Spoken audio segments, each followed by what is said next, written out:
Good morning dear student. So welcome to my channel Shubharambh tutor. So जे भी प्रथमे आसचंती ओई चैनल को सर्वप्रथमे लाइक कर देबो आउ देन सब्सक्राइब करिवो एंड बेल आइकन को बजाई देबो। जो वीडियो मो सर्वप्रथमे अपलोड करिवि तुम पाख को सर्वप्रथमे तुम्हें देखि पारिबो। तो चलो आमे नेक्स्ट क्लास रे कोन पढिथिला। नेक्स्ट क्लास रे पढिथिला डेफिनेशन पढिथिला डेमोक्रेसी रो, देन मीनिंग्स पढ़ीथिला। आज आम पढ़ा features of democracy. Features of democracy माने गणतंत्र वैशिष्ट्य। ये देख मुझे लिखी फर्स्ट फीचर्सटा काना। फर्स्ट फीचर्सटा है सार्वभौमत्व माने पॉपुलर सोवरेनिटी, जनप्रिय सार्वभौमत्व बा लोकप्रिय सार्वभौमत्व। लोकप्रिय सार्वभौमत्व माने कौन ताहेले लोकप्रिय सार्वभौमत्व गणतंत्र एक प्रधान वैशिष्ट्य।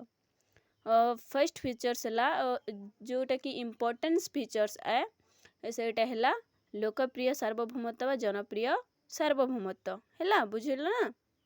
हाँ ठीक अच्छे। देख गणतंत्र सरकार निर्वाचन माध्यम रे क्षमता ग्रहण करती एवं लोक मानक ठारे उत्तरदायी रुहंती।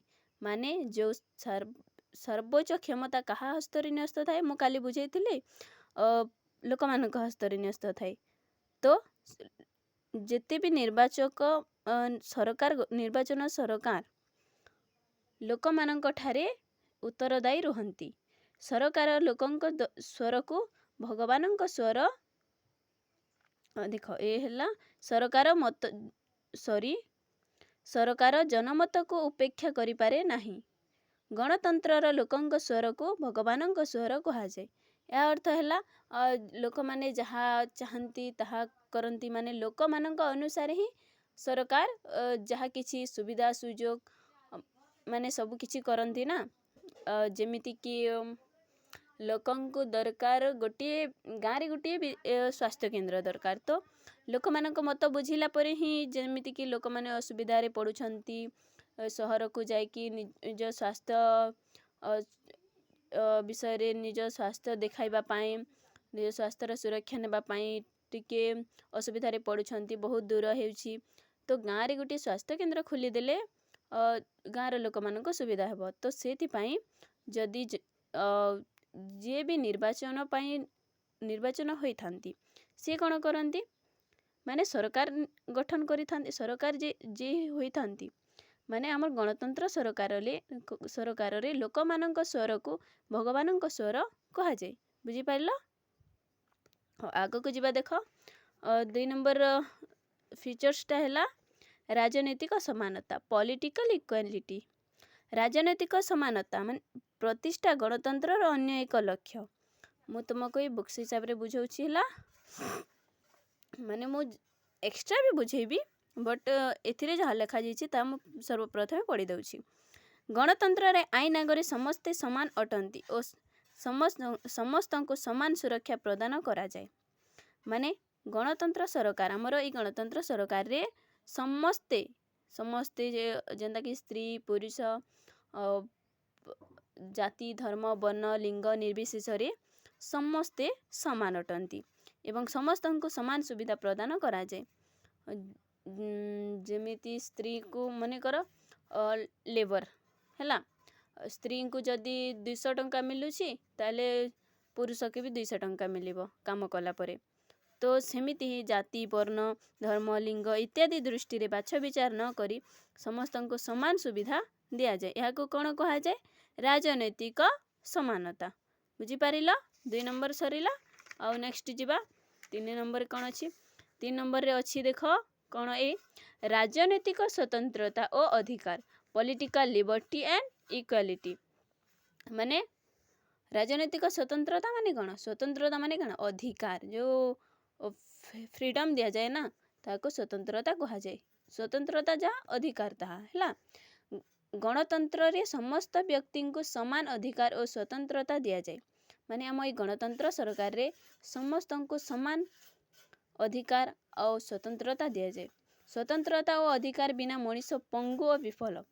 जेमिति देख तुमको विद्यालय जीवा पाई माने झियो मानक विद्यालय जीवा पाई मना, जदि मना करिवे ताहेले तमे तुमर अधिकार नथिबा विद्यालय को जीवा झियो मानकर अधिकार नाही कहिबे ताहेले तमे कोन तुम पादरे ठिया ही पारिबो नाही तुमे किसी करि पारिबो नाही घर बाहर को बाहरी न पारिले कोन करि पारिबो किछि करि पारिबोनी तो ताहेले मनीष पंगु और विफल माने किछि भी करि पारे नाही विफल माने से ता हातरे माने ता निज हातरे किछि करि पारेनी हैला केतेक स्वतंत्रता और अधिकार मध्यरे साबालक भोटदान निर्वाचन रे प्रतियोगिता संघ गठन करबा इत्यादि जेमिति एटा फॉर एग्जांपल लेखा जाईछि मु लिखिछि देख अधिकार और स्वतंत्रता माने कोन हमर जेमिति कि अधिकार अछि स्त्री पुरुष जे भी हेथो ना काहे कि किंबा ट्रांसजेंडर समस्ते 18 वर्ष बयस हैला मात्र के साबालक भोटदान प्रथा अनुसार माने 18 वर्ष हैला मात्र के से भोट दे पारिबो तो निर्वाचन रे प्रतियोगिता मध्य करि पारिबो से निर्वाचन रे ठिया होई पारिबो प्रतिनिधि हिसाब रे निजर संघ गठन करि पारिबो इत्यादि काम से करि पारिबो बुझी पारिलो राजनीतिक स्वतंत्रता और अधिकार माने कोन हैला नेक्स्ट को जिबा देखो संख्या गरिष्ठंक शासन संख्या गरिष्ठंक मत माने मेजोरिटी ओपिनियन जेमिति गणतंत्र रे सरकार जनमत उपरे प्रतिष्ठित गणतंत्र सरकार रे कोन लोक मानक उपरे प्रतिष्ठित माने कोन लोक मानक उपरे भरोसा करिथांती गणतंत्र सरकार लोक प्रतिनिधि संख्याधिक भोटर निर्वाचित हुअंती संख्याधिक भोटर निर्वाचित हुअंती माने जे प्रतिनिधि ठिया होई थांती निर्वाचन लढ़िबा पाई से संख्याधिक भोट पाई भोटरिस माने संख्याधिक भोट पाइले निर्वाचित प्रतिनिधि से निर्वाचित हुअंती हैला संख्या गरिष्ठ दल सरकार गठन करंती जे दल संख्या गरिष्ठ हासिल करंती माने 2-3टा पार्टी रहे जेमिति गुटे जातीय दल रहे गुटे हैला और गुटे अपोजिट पार्टी रहे जानिछ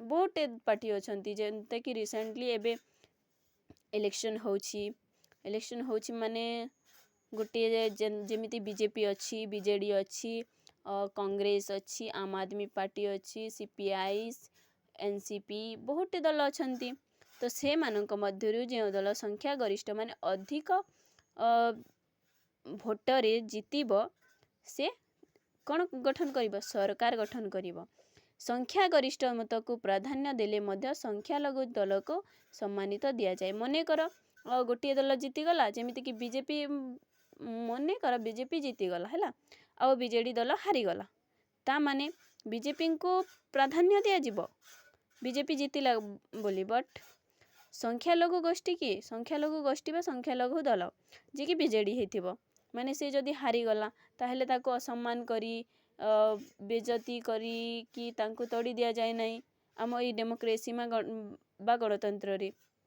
ताको भी सम्मान दिया जाए बुझिल जो सम्मान दिया जाए तापरे एहा को कहा जाए संख्या गरिष्ठंक मत बुझी पारिल नेक्स्ट अच्छी 5 नंबर पॉइंट रे देख सहनशीलता एवं भातृभाव टॉलरेंस एंड फ्रेटर्निटी सहनशीलता गणतंत्र रो मुख्य लक्षण कौन सहनशीलता गणतंत्र रो मुख्य लक्षण हैला गणतंत्र रे संख्या लघु दल को असम्मान न करी सम्मान दिया जाए माने मु एबे तुमको बुझैली जेउ दल संख्या लघु दल बा जेउ दल हारी जाए ताको असम्मान करा जाए नहीं ताको सम्मान दिया जाए फलरे संख्या लघु दल सह्य करी पारस्परिक मध्य रे सहनशीलता एवं भातृभाव बजाय रखे या अर्थ हैला जे जो दल हारी गला मात्र के ताको जदि आमे सम्मान देबा ताहेले से सही जिनिस जे हारी जिबा जिनिस माने हारी जिबा कथा को से सह्य करिकी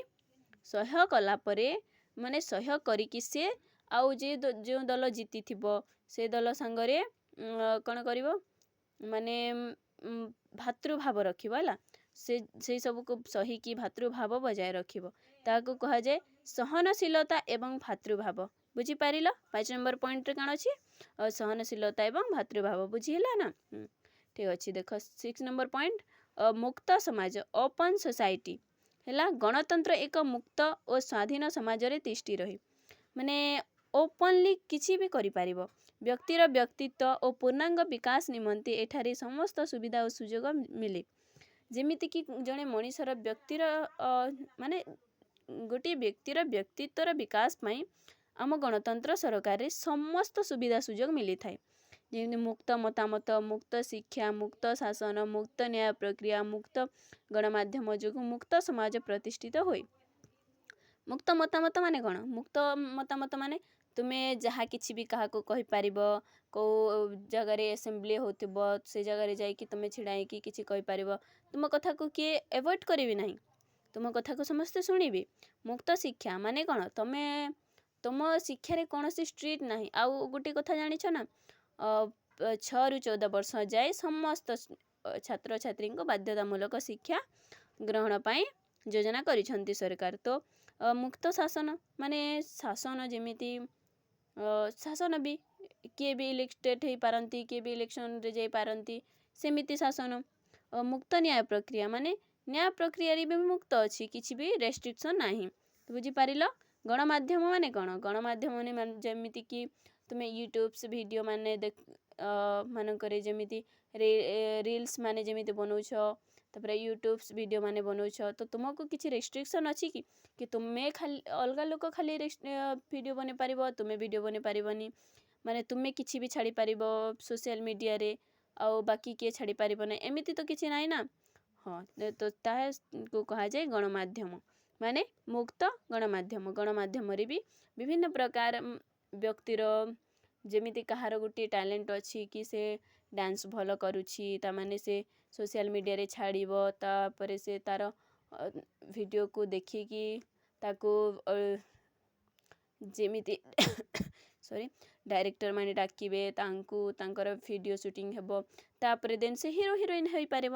ତ ସେମିତି ତାଙ୍କୁ ତ କିଛି ରେଷ୍ଟ୍ରିକ୍ସନ୍ ନାହିଁ ନା, ସେ କିଛି ନ କରୁ, ଏମିତି କାହାର କିଛି ରେଷ୍ଟ୍ରିକ୍ସନ୍ ନାହିଁ। ତ ବୁଝିପାରିଲ ନା ମୁକ୍ତ ସମାଜ ମାନେ କ'ଣ?